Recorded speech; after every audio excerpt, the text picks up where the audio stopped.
It's a Columbian model 503.5. It's a 3.5-inch jaw.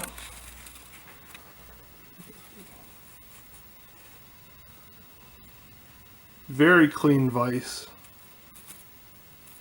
Has a little bit of wear on the top here, hammer marks.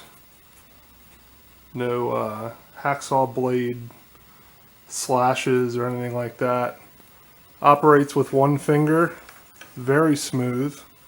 It's about a 20-degree difference between open and closed movement. So it's a very tight vise. Jaws still show good cross hatching. Plenty of life in those.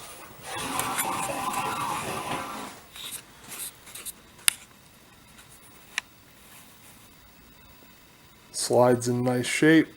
There's no major cracks, welds. There's no cracks in it. No welds, no repairs. It's a nice clean vise. Can be used as is or restore, do a light wire wheeling and repaint, and it'll be as good as new. Not a lot of slop in here. And again, one finger operation. Get a nice American made vise. Have something on your workbench that's got some character.